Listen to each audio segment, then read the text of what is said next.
6 hal seputar kasus Jaksa Pinangki dalam pusaran Joko Chandra. Halo, selamat datang di Kabar Berita Indonesia. Bersama saya Gadis Bianca akan senantiasa hadir memberikan informasi berita terkini. Sebelum lanjut mendengarkan berita ini, sebaiknya subscribe dan follow terlebih dahulu channel ini agar kalian selalu update berita terbaru. Kejaksaan Agung telah menaikkan status kasus yang menyeret Jaksa Pinangki Sinar Malasari dalam perkara Joko Chandra ke tingkat penyidikan, sehingga Pitsus Pidana Khusus melakukan proses lebih lanjut terhadap laporan hasil pemeriksaan LHP itu dan langsung naik ke tahap penyidikan, ujar Kepala Pusat P. Penerangan Hukum Kejaksaan Agung Hari Setiono dalam konferensi pers virtual, Senin, tanggal 10 Agustus tahun 2020. Dari hasil pemeriksaan internal, Pinangki dinyatakan telah melanggar kode etik lembaga karena bepergian ke luar negeri. Pinangki bahkan diduga pernah bertemu dengan terdakwa kasus korupsi pengalihan hak tagih sesi Bank Bali tersebut di Malaysia.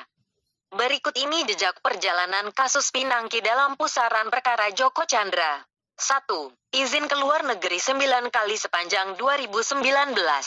Pinangki dinyatakan melanggar disiplin karena telah izin bepergian ke luar negeri sebanyak 9 kali tanpa seizin pimpinan. Jaksa menduga ia bertemu dengan Joko di Malaysia.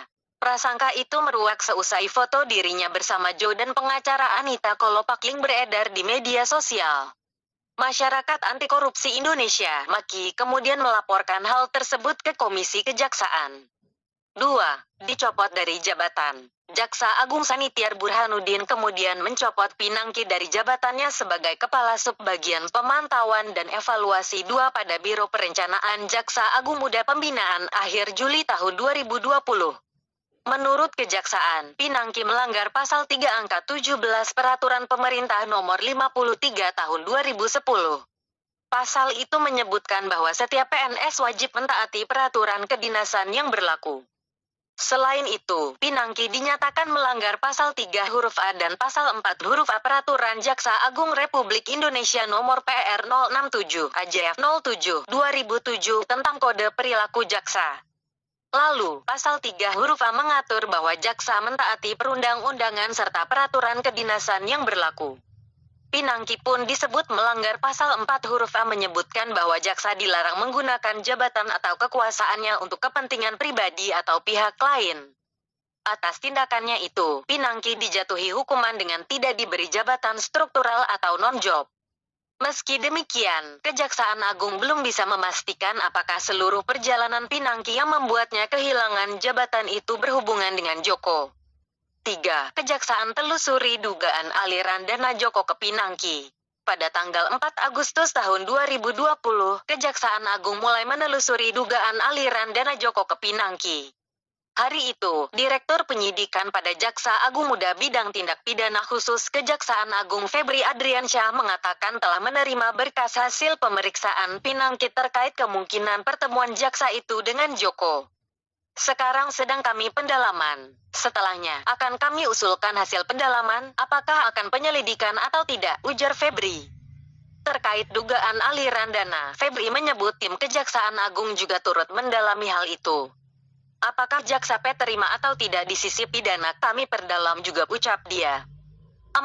Polri buka opsi periksa jaksa Pinangki.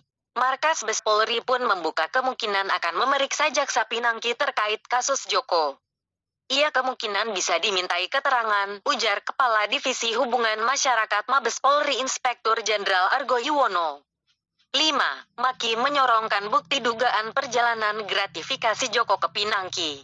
Pada tanggal 6 Agustus lalu, MAKI menyatakan bakal menyerahkan dokumen perjalanan yang diduga gratifikasi yang diterima oleh Pinangki dari Joko ke Kejaksaan Agung. Dokumen itu disebut berisi bukti perjalanan ke luar negeri bertemu dengan Joko. 2 hari kemudian, Kejaksaan Agung menyatakan dokumen perjalanan Pinangki kiriman MAKI bisa memperkuat petunjuk pendalaman penyelidikan. Nanti akan kita tanya apa katanya, siapa yang bayar, kata Febri Adriansyah, tanggal 8 Agustus lalu. 6. Kejaksaan gandeng PPATK. Pada tanggal 7 Agustus tahun 2020, Kejaksaan Agung menyatakan telah menggandeng Pusat Pelaporan dan Analisis Transaksi Keuangan (PPATK) untuk menelusuri dugaan aliran dana Joko ke Pinangki. Febri mengatakan Kejaksaan Agung sedang mendalami perjalanan Pinangki ke luar negeri. Kami gandeng PPATK untuk menelusuri tiketnya siapa yang biayai perjalanan dia Pinangki ke luar negeri, katanya.